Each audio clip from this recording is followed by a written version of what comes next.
Hi guys, I'm Charlie, Charlie Book Fanatic. Welcome back to my channel, and today I'm going to talk to you about all of the books I acquired during the summer. The books I will be talking about I acquired between the 21st of June and the 21st of September. I did acquire some books after September. My summer book haul is a little bit late, but I will be talking about those books in my fall book haul when it goes up after fall is done. The first book I acquired is Occult of Frost and Starlight by Sarah J. Maas. This is the in-between book after the first trilogy in the Occult of Thorns and Roses series. This is 3.5. I obviously can't tell you what this book is about, but I can tell you what A Court of Thorns and Roses is about. A Court of Thorns and Roses is about a girl called Feyre, and she accidentally shoots down a fae who was disguised as a wolf, and she gets a punishment for killing this fae, and her punishment is to be imprisoned in the Feyland by this high fae called Tamlin, and the whole story takes off from there. The first book is very much about Feyre, her relationship with Tamlin, and the second book is completely different from the first book. Like, a lot has happened throughout the first three books already. In this book, absolutely nothing happened. I already read it, and I think I gave it around like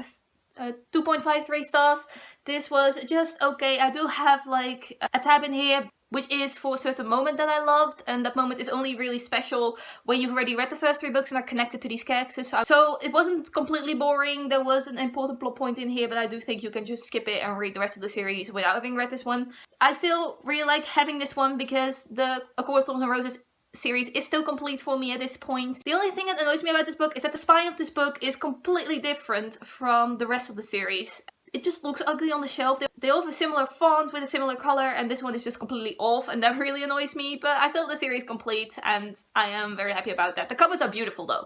Then I got Foxlowe by Eleanor Wasserberg. This is a standalone YA contemporary book about occult, and I have read this book and it is already on my unhaul pile. I didn't love it that much and I kind of wanted to get rid of it. It's about a main character and her sister in a cult and their relationship and what happened to this sister character. You find out at the end of the book. It is a very dark book and I liked it, but it is not what I expected from a cult book. It isn't my perfect cult book, if there is such a thing, so I am already unhauling this one.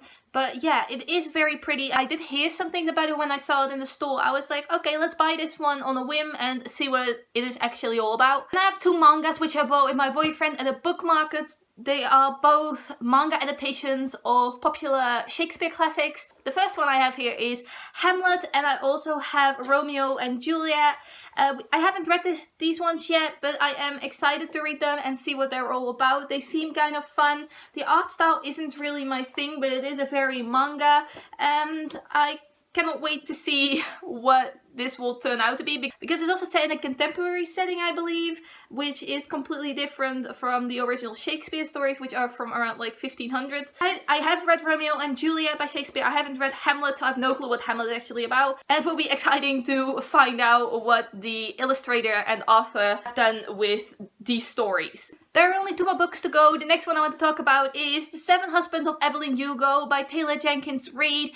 Everyone and their mother has read this book. I have already read it. I absolutely loved it. I gave it a 4.5 or a 5-star on Goodreads. This is an adult historical fiction book.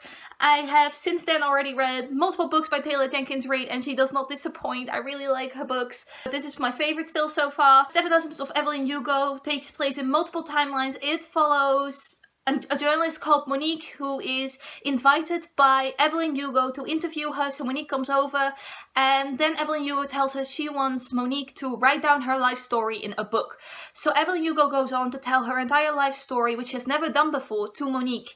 So it takes place during the time when Evelyn tells her story to Monique, and in the past with Evelyn's life story.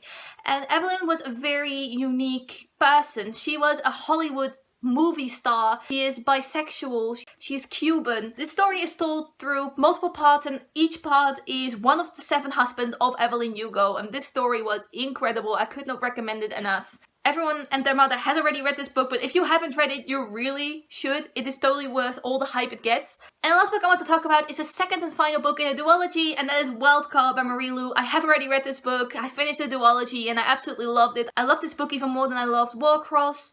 Warcross is about a main character called Emika Chen. She accidentally glitches herself into this virtual reality game called Warcross. The creator of the game found out that it's her, and he invites her to fly over to Tokyo, where he lives.